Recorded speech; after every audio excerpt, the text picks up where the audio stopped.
Alright, and we're recording. Let's see here.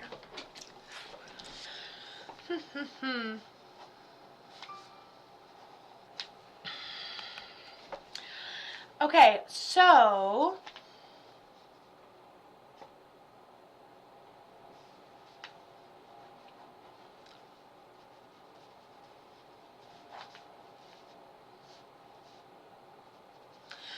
he tells me some interesting things, and granted, the book is available.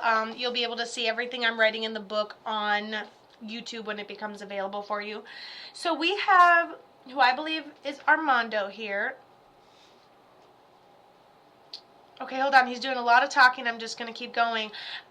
So he tells me he ends up passing before his time kind of suddenly, and we don't expect when we're going to pass, but it doesn't necessarily surprise us what we pass from.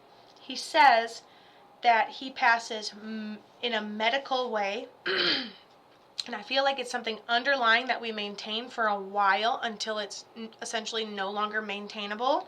Then I feel like it may be upper chest. He gives me an analogy. Then he shows me sunshine, okay? So I'm saying no pain. I'm saying I really didn't see it coming. I just feel like it's really just... And then he shows me a heart, and I'm almost assuming... I don't know exactly who this person is to you, but you're very endeared. You feel very endeared when I'm thinking about him. I'm just endeared. That's the best way I can explain it. But and then he tells me something about his upper chest, and I feel like, let's say whatever this underlying medical thing is, it's kind of like a buildup. It's kind of like a dam behind the gate, essentially. And then basically one day it all just, like, there's no holding it in. There's no putting it back together. There's no, like, it's just all at once.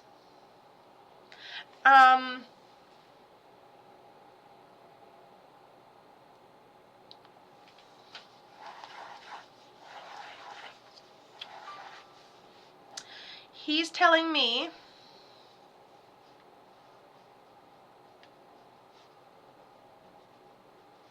that you didn't get a chance to say goodbye. I can't tell if this is like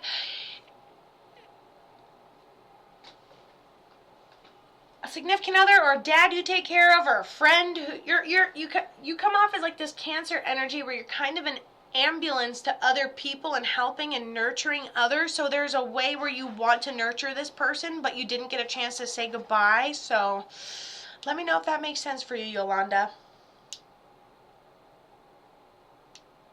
He says he passes before his time. Oh, and then he says you have an article of his clothing. A piece. Okay, maybe we have a piece of his clothing in honor of his memory.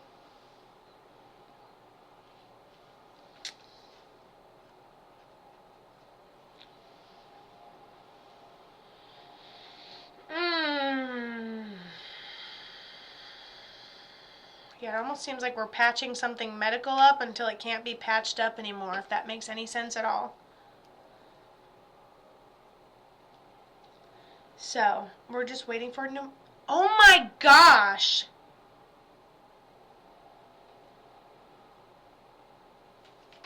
Exactly the way the person that we had just talked to. What is this order of things, Yolanda?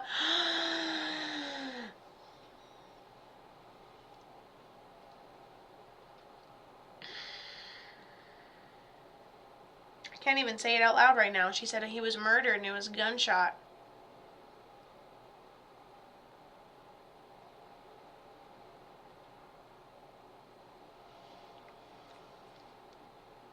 There's a couple things here.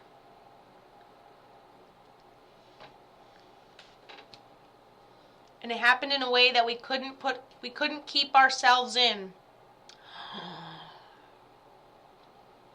Sunshine. Didn't expect it. Didn't get a chance to say. Upper body. Medical decline. Didn't pass right away. We couldn't put the pieces back together.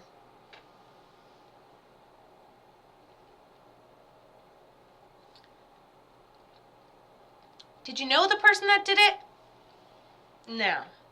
I know of the person that did it. Guy's a big teddy bear. I can almost feel his very distinct tone that his voice has when he talks and it carries. There's something about like, am I okay? Can I put it back together? Almost seems, okay, person either did it and watched it happen and made sure it happened, or it either happened and we even like attempt to call somebody and it just doesn't arrive in time. He was my soulmate. I was 16 and now 53. This was so long ago. I love this. Didn't get a chance to say goodbye. Yeah.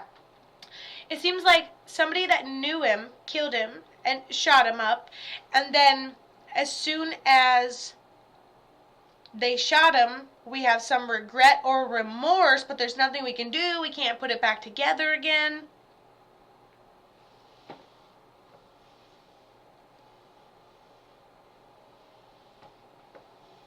Yeah, I got shot. Someone just like me. Someone just like me. Maybe someone his age. Maybe someone who's like a friend to him. Similar personalities. He said it was a jealousy thing because, yeah, I know, there's a lot going on. He said it was a jealousy thing because everyone's a bunch of little shit kids. A grown-up problem in shit kids' hands. I don't mean to say it so aggressively.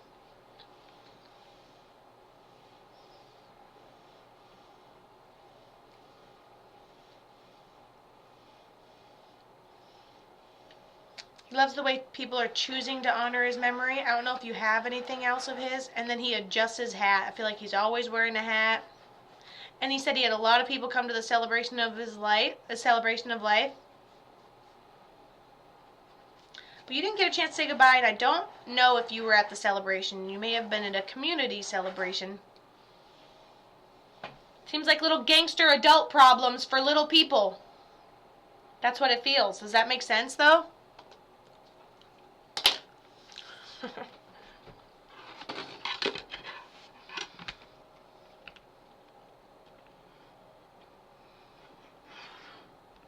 Hi, Cosmo. Cosmo, come and hunt me down. Oh, sometimes I think about giving a big old bird a kiss, and then I remember I like my teeth. Just saying. All right, we're just waiting for Yolanda. You have a female up here in the physical world who said she's like a mother figure to you. You have jewelry in honor of her memory. She has cold hands, so that means she passes from something medical. Let me go ahead and give you a little bit more close-up of what's going on there. She passes in a medical way, and then she said, well, she's talking about the exchange of energy, what you do for people versus making sure what they do back for you. It's like, stop making promises. Stop saying, oh, I can do that for people before you think about the future stuff. Don't drain yourself in that way. Okay. She says he didn't have a funeral. A lot of people who went to his funeral, his family did bare minimal.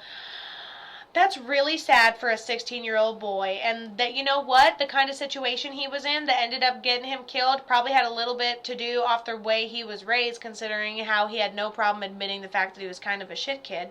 Sometimes it happens. Oh, okay, you also have this female primary guardian angel who said she's like a mother figure to you. She's a primary guardian angel. She comes through. And then she talks about her jewelry.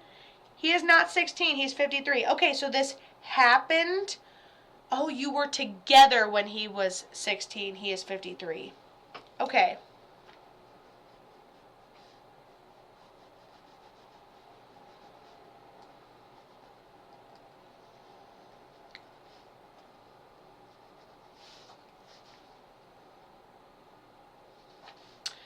He said he was killed by a male that's a lot like him. Honestly, it seems like he was killed by one of his friends. Do you know who killed him? We met at 16. Do you know who ended up killing him? I really hate that his family did bare minimum. He loves how you're choosing to honor his memory. And then your grandma keeps popping in. Hold on, wait. You don't know who killed him? Honestly, I don't. Was he ever into like drugs or exchanging of things like this? It seems like something that should have been fine because you keep it within friends just goes bad. It's a regular exchange or something he does on the irregular when it does end up happening.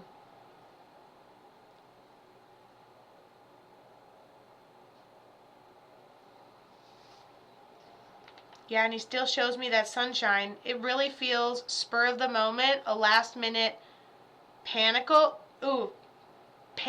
or emotional pull. It's not like it's fueled by jealousy, it's more fueled by fear. She goes, no, not that I know of.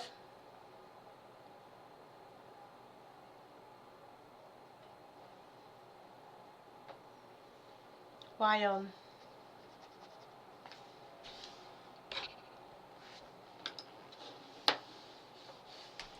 Why did my computer just stop? It's still recording. That's amazing. Okay.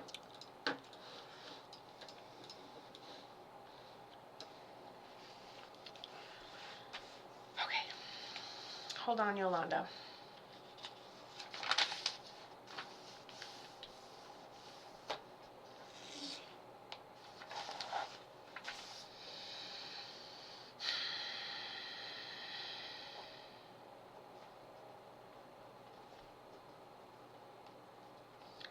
Okay.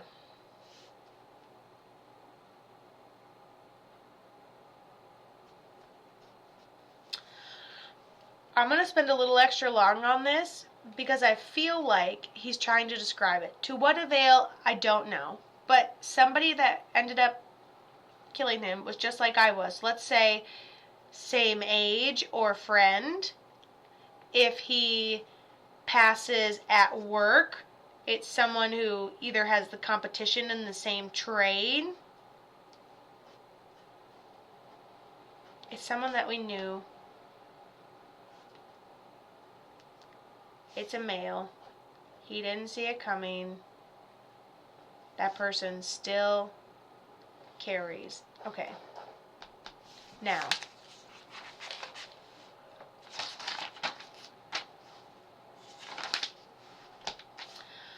at the moment it happens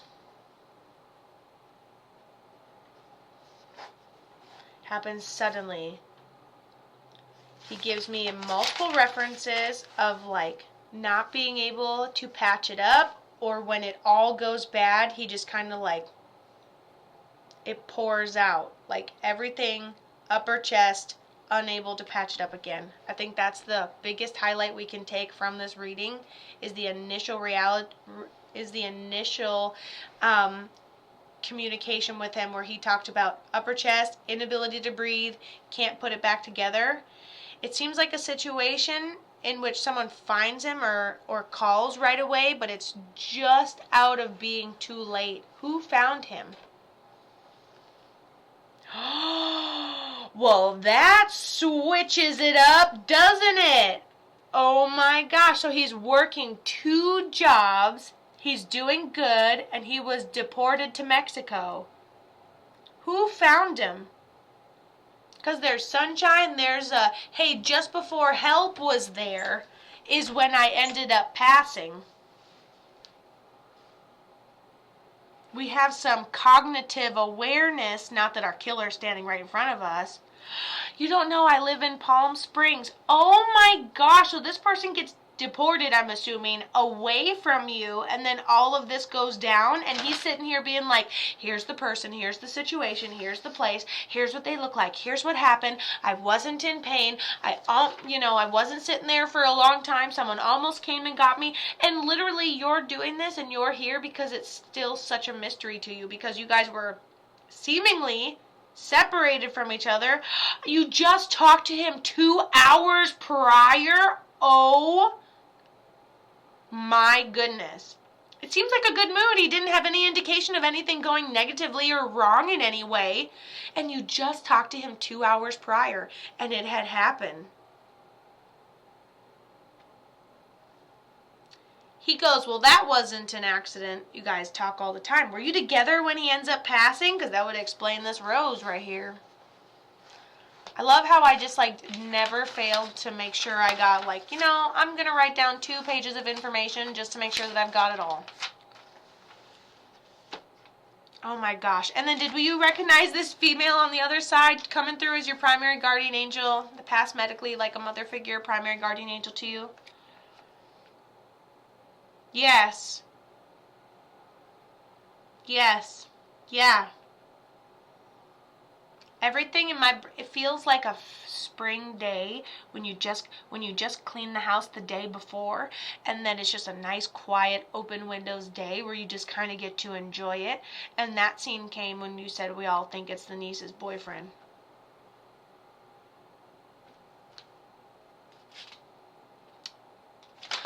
And he just says to me, well, that explains the drugs, right? Okay. Okay. He doesn't even remember it. Wow, Yolanda. This reading may have taken 16 minutes, but we ain't going anywhere. He makes me feel like that person, like if the person that murdered him, it was only a matter of time before they murdered somebody. And they have knowledge that they got away with it, obviously. Yeah, that's exactly who it is. That's exactly who it is.